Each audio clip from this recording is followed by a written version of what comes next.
Open பண்ணா நம்ம BP வீட்டோட ராஜாராணி டாஸ்கோட 2ஆம் நாள். இந்த வாரம் முழுக்க நடக்குதுன்னு சொன்ன இந்த டாஸ்க்கு இன்னையோட முடியுது. ஒரு வழியா மறுநாள் காலையில ராஜா ஒரு பக்கமும் ராணி ஒரு பக்கமும் ரெடி ஆகி அவங்க அரியாசனத்தில் உட்காரதுக்கு ரெடி பண்ணிட்டு இருக்காங்க. அந்த சமயத்துல தான் நம்ம பிக் பாஸ் இன்னைய நாள் பொழுது விடிஞ்சாச்சு, இவங்க கண்டென்ட் தரமாட்டாங்க, ஆனா இவங்களை வச்சு நாம தான் கண்டென்ட் பார்க்கணும்ட்டு டக்குன்னு ஒரு டாஸ்க்கை கொடுத்தாரு. அதுதான் டைமிங் கவுண்டிங் டாஸ்க். அது என்னப்பா டைம் கவுண்டிங் டாஸ்க்னா அப்படின்னு கண்டிப்பா எல்லாரும் இதை பத்தி தெரிஞ்சிருப்பீங்க. தெரியாதவங்க தெரிஞ்சுக்கங்க. அதாவது பிக் பாஸ் அவர் ஒரு டைம் கொடுத்துருக்காரு. அந்த டைமை கரெக்டாவோ அதுக்கு நெருக்கமாவோ யார் கண்டுபிடிக்கிறாங்களோ அவங்க 5 படியில் ஒரு படி பாஸ் ஆயிட்டாங்க, ஏறிட்டாங்க, ஜெயிச்சிட்டாங்க, இப்படி வேணாலும் சொல்லலாம். இந்த டாஸ்க் அப்படின்னா உடனே பசங்க மும்பரமா போய் நிழல் எங்க இருக்கு, சூரியன் எங்க இருக்குன்னு ஆராய்ச்சிலாம் பண்ணி ஒரு வழியா கரெக்டா டைமை சொன்னாங்கன்னே சொல்லலாம். இன்னும் சொல்ல போனா பாய்ஸ் தான் கரெக்டா சொன்னாங்க. முதல்ல அந்த டைம் பாஸ்னா என்னடா அப்படின்னு கேட்குறீங்க. கண்டிப்பா எல்லாருக்கும் தெரிஞ்சிருக்கும், தெரியாதவங்க தெரிஞ்சுக்கங்க. வீட்டுக்குள்ள இருக்கிறவங்களுக்கு வாட்ச், டைம், செல்போன் இப்படி எதுவுமே கிடையாது. அப்படி உள்ள உங்களுக்கு 2 ராஜாங்கத்தோட ராஜகுருக்களும் கரெக்டா இப்ப என்ன டைம் அப்படின்றத கண்டுபிடிச்சி கணிச்சு சொல்லணும். கரண்ட் டைமுக்கு நெருக்கமா யார் சொன்னாங்களோ அவங்க ஒரு படி பாஸ்.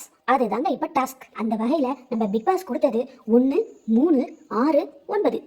இந்த டைமிங்க யாரு கரெக்டா அந்த டைமிங்க்கு நெருக்கமா சொல்றீங்களோ அவங்க ஒரு படியை பாஸ் பண்ணிட்டீங்க அப்படின்னு பிக் பாஸ் சொல்லிட்டாரு. நம்ம பசங்களும் முன்ன பின்ன இருந்தாலும் கரெக்டா ஓரளவுக்கு கணிச்சு சொல்லிட்டாங்க. ஆனா நம்ம பவித்ரா நம்ம சைடுல 5 மணிக்கு தான் 3 மணின்றதே சொன்னாங்க.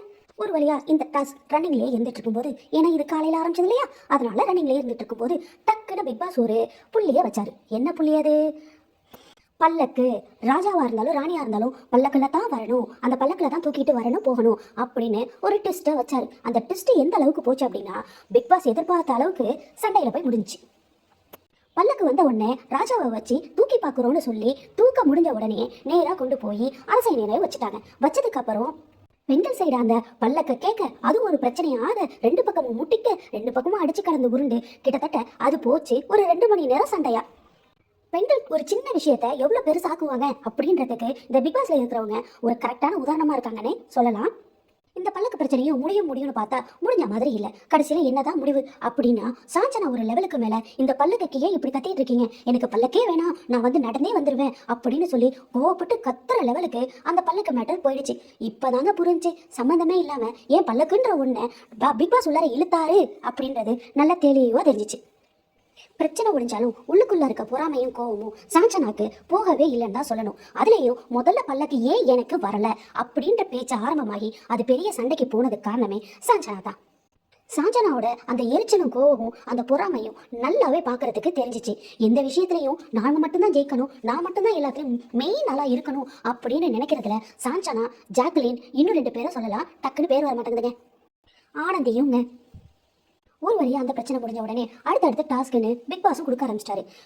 ஒரு வழியா டாஸ்கையும் தாண்டி இன்னைக்கு அல்டிமேட் பண்ணாங்க நம்ம பசங்கன்னே சொல்லலாம். இந்த டாஸ்க் இவ்வளோ ஜாலியாகவும் செம்ம ஃபன்னாகவும் அங்கங்க ஈகோஸும் இருக்கு, வன்மங்களும் இருக்கு. அதுலேயே லேடி சைடில் நாம மட்டுமே ஜெயிக்கணும் அப்படின்ற அந்த எண்ணமும் பசங்க ஜெயிச்சா வர பொறாமையும் அதை வெளியில காட்டிக்காம மறைக்கிற அந்த தந்திரமும் இருக்கு பாருங்க, அது பெண்களுக்கே உரித்தானதுங்க.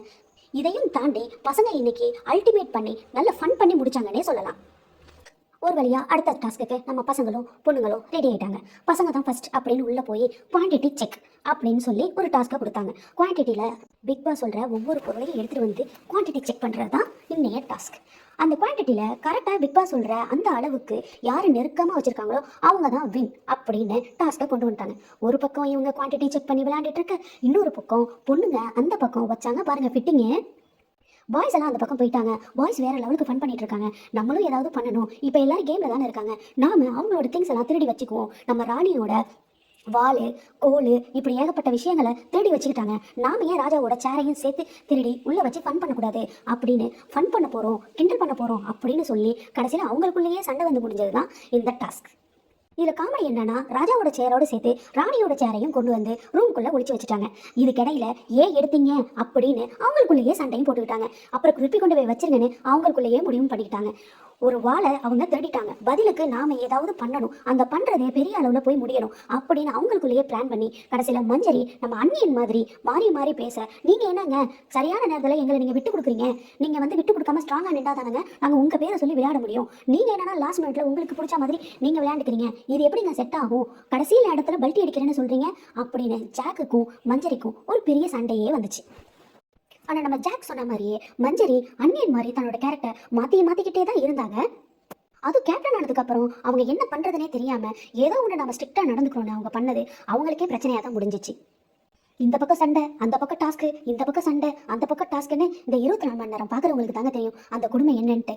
பாய்ஸ் உள்ள போய் விளையாண்ட போது இங்க பொண்ணுங்க வேற பயங்கர சண்டை வளர்த்ததுனால பிக் பாஸ் எதை க்ளோஸ்ல வைக்கிறது, எதை ரெக்கார்ட் பண்றதுன்னு தெரியாம குழப்பிட்டாருன்னே சொல்லலாம். ஒரு பக்கம் கேம் ஓடுது, இன்னொரு பக்கம் பொண்ணுங்க சண்டை வளர்த்துட்டு இருக்காங்க. அங்க உள்ள திங்ஸ் எல்லாம் எடுத்து அங்கேயும் இங்கேயுமே ஒளிச்சு வச்சுட்டு இருக்கதா சுத்திட்டு இருக்காங்க. எங்க வந்து செட்டிங் உடச்சிருவாங்களோன்னு பயமோ என்னமோ தெரியல. பாவம் அந்த மனுஷன் அல்லாடி முடிச்சிட்டாரு. இந்த கேப்ல பசங்களும் எல்லா குவான்டிட்டியும் அளந்து முடிச்சிட்டாங்கன்னே சொல்லலாம். அவங்க கேமை முடிச்சு அவங்க வெளியில போயிட்டு பார்க்கும்போது தான் தெரியுது ஒரு பிரளயமே முடிஞ்சிருச்சு. அதுக்கிடையில எடுத்த திங்ஸ் எல்லாம் திரும்ப கொண்டு வந்து வச்சு சபா இதுக்கு அதை எடுக்காமே இருந்திருக்கலாமே. கடைசியில் பொண்ணுங்க பிளான் பண்ணது வேற, நடந்தது வேற. திங்ஸ் எல்லாம் ஒளிச்சு வச்சு அது ஒரு பிரச்சனையாக்கும்னு நினைச்சாங்க. ஆனா அவங்களுக்குள்ளேயே அது பிரச்சனையாகி சண்டையாகி திரும்ப கொண்டு வந்த திங்ஸ் எல்லாம் அதே இடத்துல வச்சாங்க. அது முடிஞ்சதும் கேர்ள்ஸ் சைடு கேம் ஸ்டார்ட் ஆச்சு. பரவாயில்லைங்க, கேர்ள்ஸ் விளையாடும்போது நம்ம பசங்க இந்த விஷயத்தெல்லாம் கேட்டுட்டு என்ன பிரச்சனை பண்ண போறாங்களோன்னு நினைச்சா அவங்க ஸ்மூத்தாவே எடுத்துட்டாங்க, இன்னும் ஸ்போர்ட்டிவாவே எடுத்துட்டாங்கன்னு சொல்லலாம். இங்க இவங்க ரொம்ப நார்மலாவே கேம் விளையாண்டுட்டு இருந்தாங்க. குவான்டிட்டி செக்ல வச்சு எல்லாரும் ஓரளவுக்கு காமெடி பண்ணாங்கன்னு சொல்லலாம். அது கொஞ்சம் ஃபன்னாவே போச்சு.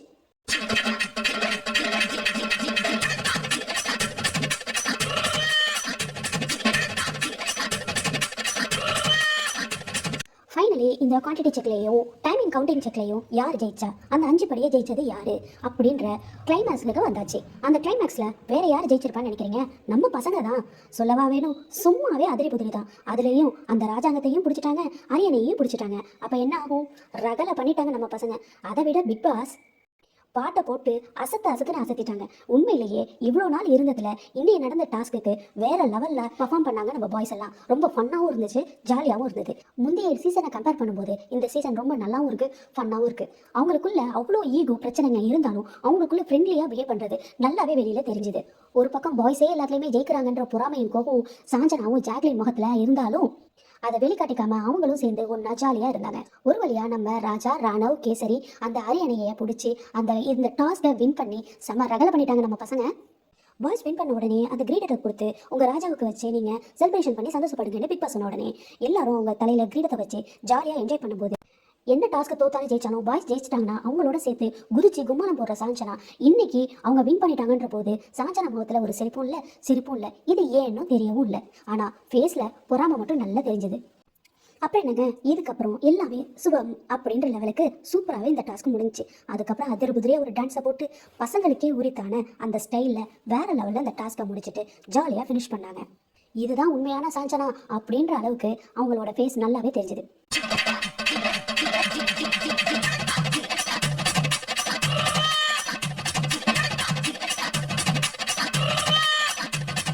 இதே போல நீங்களும் இந்த டாஸ்க்கை எந்த அளவுக்கு என்ஜாய் பண்ணீங்க, ஜாலியாக இருந்தீங்க அப்படின்றத மறக்காம கமெண்ட் பண்ணுங்க.